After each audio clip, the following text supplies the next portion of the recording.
Member for Riverina and the Parliamentary Secretary. Thank you, Deputy Speaker, and I'm very pleased to be speaking on this matter of public importance and very pleased that the member for McMahon is in the chamber. Yesterday he actually wasn't in the chamber, and that's why we didn't have an MPI.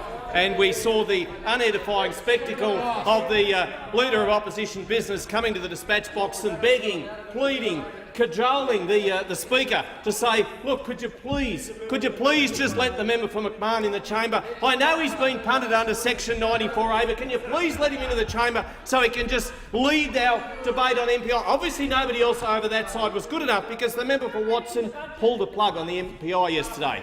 Pulled a plug.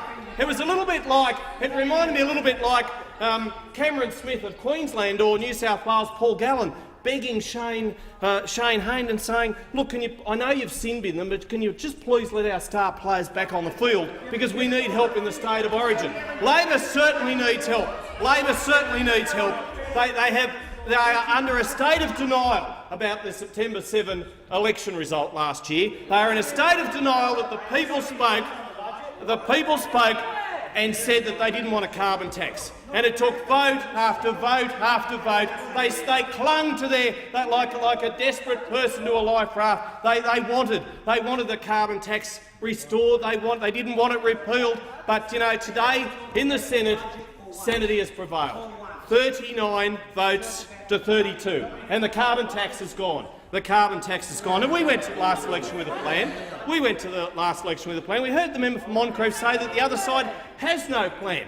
We heard the member for Maribyrnong, the so-called opposition leader, have no policy direction. When he stood here at the dispatch box for 10 minutes, he gave no plan, did he, member for Moncrief? Absolutely has no policy ideas, but we went to the election with a plan. We have to fix up the debt and deficit that's been left by Labor.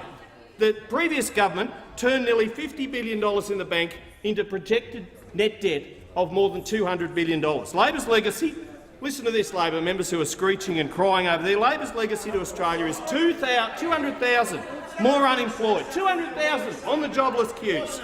Gross debt projected to rise to $667 billion. 120. That's because they're listening to me. They're not. The Australian public have stopped listening to your side. The Australian public have stopped listening, and they'll stop voting for you next time. But let me continue. $123 billion in cumulative deficits. Yes, they're a rabble. I tell you what, you talk about shambolic and chaotic, Deputy Speaker, and it's writ large over the other side. Writ absolute large. More, and we hear the member for McMahon shouting out. How many people arrived under your watch? Was it 24,447, whilst you were the world's worst immigration minister? The world's worst. You were the 28th immigration minister of this fine nation, but you were the worst. You were the absolute worst. But 50,000 illegal arrivals by boat and the biggest carbon tax the world has ever seen. Now, Labor's legacy is $1 billion worth of interest payments per month. $1 billion worth of interest payments per month. Now, what could we spend $1 billion on? Let me see. This Parliament House, this fine institution, built, finished, completed in 1988, $1.1 billion it cost. We could build another Parliament House every month on the interest we're paying on the debt that you've left us. Order on my left. Absolutely, there should be.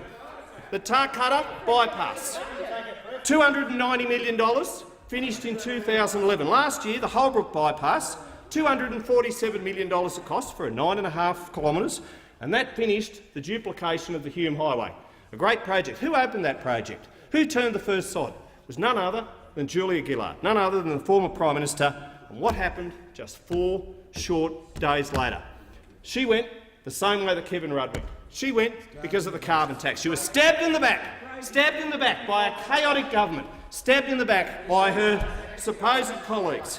Now, with the opening of the bypass, that completed the the duplication process of the Hume Highway. Oh yeah, Albo was there too. The member for Grainler was there too. The member for Grainler was certainly at that opening. But like, my point is, $247 million.